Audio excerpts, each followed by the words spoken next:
Welcome to the Chelsea Fans Channel. Now, the transfer window has shut. All business is done and dusted until January at least. And we are here with Charlie, the Hurricane Skilling.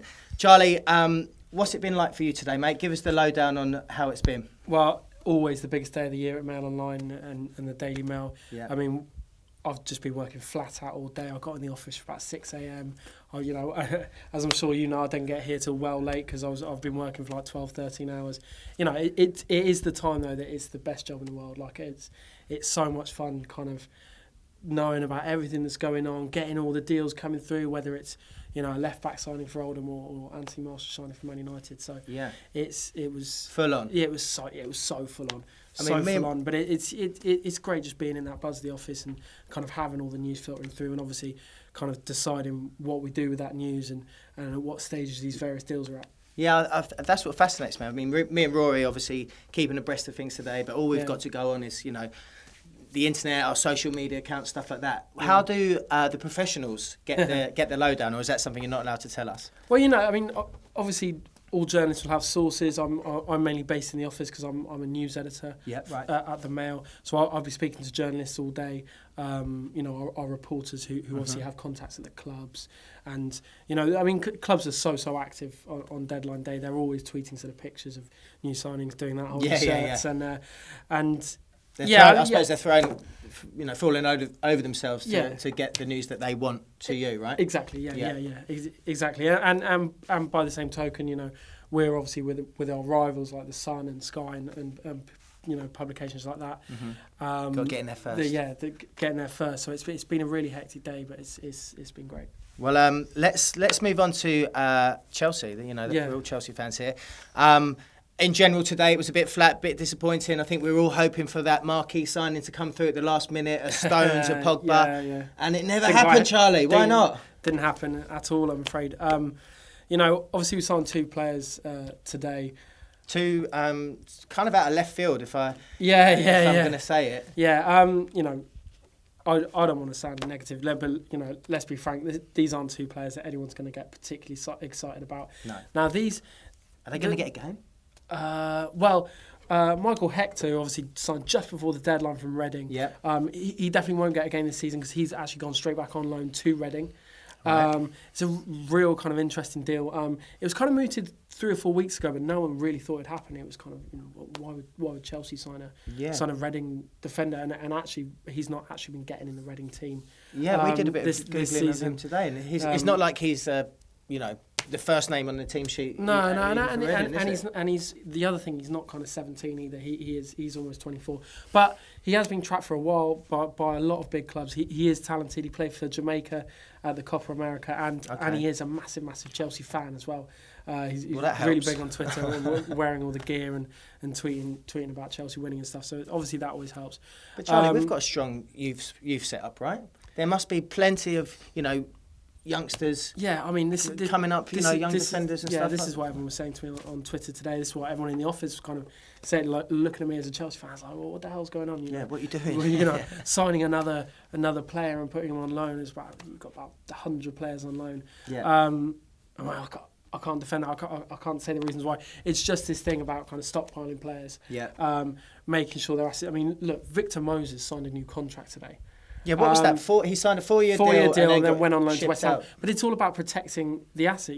Victor Moses is a multi-million-pound asset for Chelsea. Whether he's going to be in a blue shirt playing every week or not was clearly not the case. Yeah. He is a multi-million-pound asset, 8 million, 10 million, whatever you get for him. So they don't want him to get to the end of his contract and leave for free. Victor Moses presumably is quite happy to remain on Chelsea's books. Is this the third club we've shipped him out to, isn't it? Yeah. Liverpool, Stoke and now West Ham, obviously. Yeah. It's an odd one. It's very much at odds with kind of English football philosophy. You see it in Italy a lot where teams like Genoa and Parma, much their downfall, have like 108 players on their books or something. But obviously Victor Moses is a talent. He's a homegrown player. Yeah. I think after his performance in America, a lot of people would like to see him involved in the Chelsea squad. Absolutely. Obviously, that wasn't quite going to be the case. West Ham were interested in taking him. It was best for all parties. But, I mean, this is what we're seeing now. Michael Hector's very similar situation where it's a player that the club, rather than Mourinho, I think, have been tracking him for a while.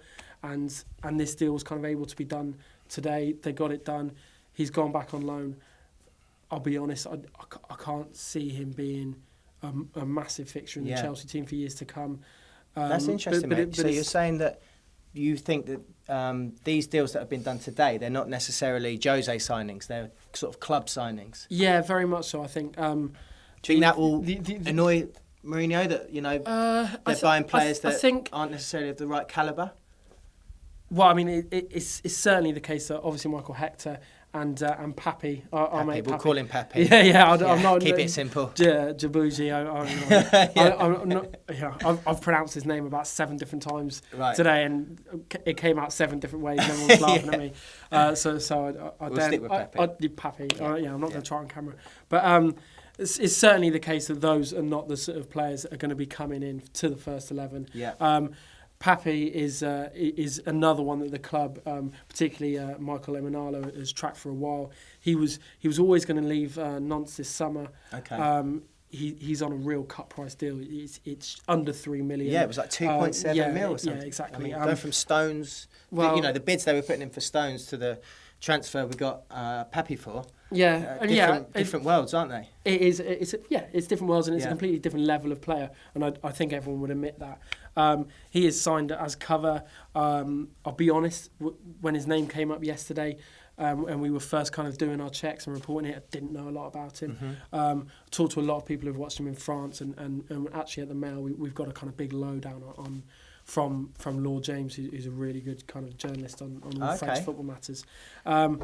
She's not kind of too impressed by Chelsea signing him, really. I thought you were going to say, you've got something to really look forward to it. He's obviously...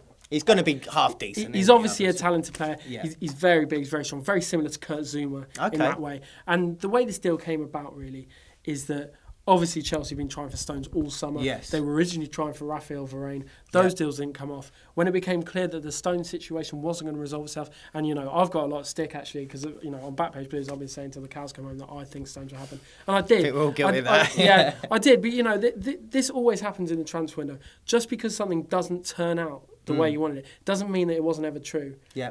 It's like, Pogba didn't sign for Chelsea. It doesn't mean Chelsea didn't want him. It doesn't mean Chelsea didn't make those approaches. Just like Stones. That deal was very much on at one point. It was basically the story of Chelsea's last 2 weeks trying to get this deal done. Completely. It was one of the highest profile stories in football. Yeah. It didn't get there in the end. Sometimes that's football, right? For reasons well documented. Yeah. It doesn't mean that anyone was kind of, that it was never going to happen, because it was very much on. It didn't get over the line. Everton just weren't playing ball, as is their right. But I'm very disappointed as a Chelsea fan. I think all Chelsea fans are. I'm actually very disappointed for John Stones, because he really wanted that move. Yeah. So those 2 moves, Stones and Varane, didn't come off. In terms of other defenders, Marquinhos from PSG that Chelsea made bids for. Last minute transfer window today. There was a lot going on Twitter about him. I think those reports were slightly rehashed from last week. Oh, right, okay. Chelsea made 2 bids for him last week. They didn't come off. PSG basically said no. I mean, you get. At this point in the transfer window, a player like Marquinhos, young player that they paid a lot for in the first place, Chelsea were going to have to pay ridiculous money. Yeah. And that just wasn't something they were in the market to do. The other 2 that they were looking at is Ezekiel Garay from Zenit and Aymeric Laporte from Bilbao. Those 2 deals, at the point when you're in the last 24 hours of transfer window, just too hard to get done for players of that calibre.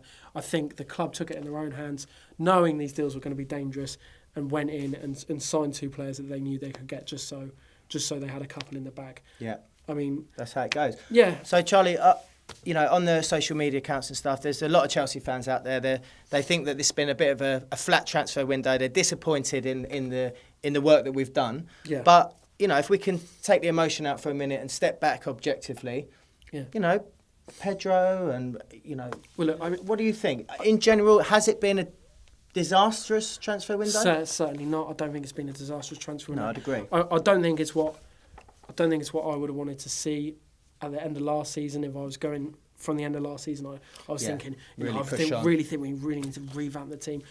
Don't think that happened. I think Pedro's probably the only one that you can say, right, well, he's an absolute first choice player. And everyone was a bit delighted with his signing, rightly so. He had a great debut at West Brom, didn't play obviously so well against Palace. And we're seeing, are we starting to see shades of Falcao with lovely little diving header at the weekend? Yeah, it was a great goal. I think the thing about the Falcao deal, I've said this before, is so low risk for Chelsea. It's a loan, and if you're actually replacing a 37-year-old Didier Drogba in the squad, I think that is an improvement. Yeah. With Drogba's current sort of playing ability anyway. Begovic for Czech, everyone has their own opinion on that. I thought Begovic actually played pretty well against Man City when he stepped in. It's a reserve keeper and a very, very good reserve keeper. Yeah. No matter on your view. Yeah. So overall, out of 10, what would you give our work? I'd say about 6. 6. Pedro kind of pleased me, but I don't think anyone's looking at the end of this window thinking, wow, Chelsea have really stepped up again here. It's not like that feeling when we got, Fabregas and Diego Costa and we thought, oh my God, our first 11 has been revolutionised. It's not that, is it? It's not that in the slightest. But I think if there is one thing to take, looking at other deals that have gone on, I'm not sure there's been too many other squads that you look at and say, wow, they've really changed, with the exception of Manchester City. But again, that's a very clear policy from them. They've kind of chucked FFP out the window, or seemingly anyway. They've paid massive bucks for Otamendi, Sterling, and De Bruyne. They've their ownership have noticed that, frankly, they were miles behind Chelsea last year, didn't have a good season. They've gone, right, which 3 players can we come straight into the side going to make a real difference? So they look really frightening. But I think when you're talking about Arsenal, Arsenal have only bought Czech in. If I was an Arsenal fan, they've done the least bit of business out of everyone in the Premier League, haven't they? And I heard today that they're the only side in Europe that haven't signed an outfield player. Is that right? Yeah. Mr. Wenger, you've done it again. Exactly. Yeah, exactly. So, look, they did try to get deals done. Right until kind of the last 24 hours, there was something happening with Cavani. Wasn't quite sure whether it was going to come off. Obviously, it didn't. The value just wasn't there for Arsenal. Obviously, they're massive on that. Wenger wanted Benzema. That's an absolute fact. That didn't quite happen with Real Madrid. In terms of Man United, they've had a really bizarre window. I think about a month ago, you were sitting here going, wow, they got that Darmy and they got Schweinsteiger. They've done really well. What they haven't added is a striker to compete with Rooney. They've signed Anthony Martial now. A lot of money, isn't it? A lot of money for an unknown quantity. An unknown quantity in the Premier League. Certainly, frankly, it's massively, massively overpriced. Yeah. But they're obviously building for his future. Now, the interesting thing with that deal, just coming back to Chelsea, is Chelsea bowl accounts were absolutely livid with that deal going through. We did a whole piece on him last week or something. So. Yeah, not so much this summer, but they were assured, as well as a couple of other top European clubs, that Martial would be going nowhere this summer. He's wanted by all the big clubs. Man United done well to get him, but what is clear is that no one was prepared to pay anything like what Man United paid for Martial, which actually, when you take into all bonuses, obviously if he does really well, could be up to 58 million for a 19-year-old who is untested. That is serious, though. Well, I think, Charlie, you've put my fears at rest. I don't feel as bad as I did about half an hour ago. I don't think we've done too badly, guys. If you could give us one sentence to sort of, anyone at home that's feeling a little bit down in the dumps about Chelsea's market activity, Charlie, cheer them up. Well, look, just because Stones and Pogba and whoever else didn't come, I think it's good that those Chelsea targets still exist. There's the January window, there's the summer window. I'm not saying they'll definitely happen in 6 months, but those Chelsea targets still exist. Just because you don't get them on September 2nd this year doesn't mean that they're not coming. I'll take that. Yeah, they're still very much Chelsea targets, as are other top players. They didn't want to waste a load of money on players that they didn't want. Well, encouraging stuff. Charlie, as ever, thank you very much for coming in with your expert opinion. And remember everyone, blue is the colour and keep smiling. Plays as our left-sided centre-half. So, with Dylan Boji coming in as a left footer, does that mean Terry will move across, or does it mean that Dylan Boji will be a right foot?